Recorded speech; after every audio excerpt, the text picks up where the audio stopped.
What up, folks? I'm back once again doing another video game review, and I'm reviewing Crash Bandicoot: A Huge Adventure, exclusive for the Game Boy Advance, and it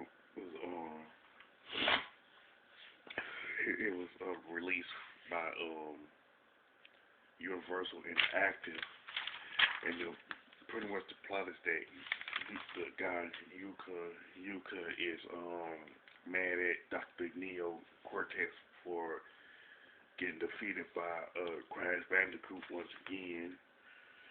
So in response to that, Dr. Cortex created this machine called the Planetary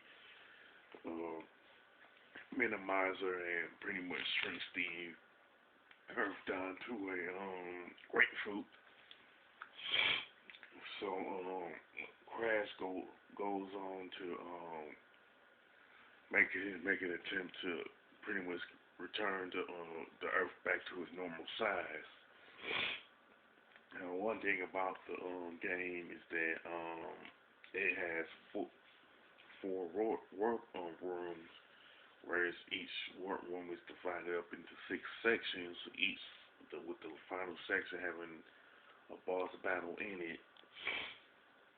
And the bosses that you will have to fight will pretty much consist of Dr. Cortex's minions / cronies, which are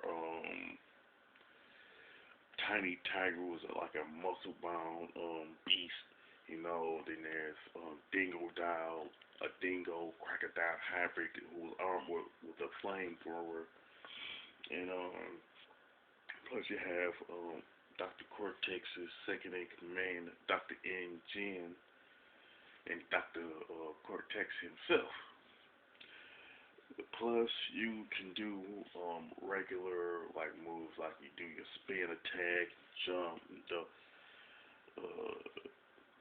turn.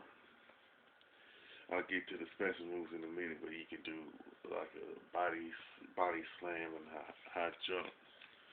And as far as the special moves are concerned, you pretty much earn them after you defeat a particular boss.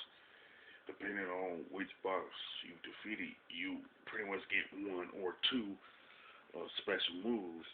Now the special moves are pretty much the super body slam, the double jump, the high double jump, the tornado spin attack, the turbo run, the super spin jump. Now like some of the stages you can swim, have to use a jetpack, use a hover bike, and even ride on a polar bear. And it's pretty much what you would expect from a typical Crash Bandicoot game. The only exception is that it's a 2D platformer instead of a 3D platformer, but it's a pretty good game nonetheless. Now the graphics and design, like level design and design of the enemies and everything are pretty good, and it perfectly fit the Game Boy Advance. And as far as the gameplay is concerned, it is something that you would expect from the Crash Bandicoot franchise. And the Universal Interactive did do a pretty good job with the Game Boy Advance's control scheme, and it is pretty decent in my opinion. And the soundtrack is decent also, and it's something I would expect out of this particular franchise. Or from an overall point of view, I didn't really have no major complaints about Crash Bandicoot: A Huge Adventure, and any complaints that I do have pretty much come off as nitpicking. You know what I'm saying? So it's a good game, and I would definitely recommend it to any gamer who is a Crash Bandicoot fan, and any gamer who has a Game Boy Advance. As far as the score, I would definitely give Crash Bandicoot an 8. You know what I'm saying?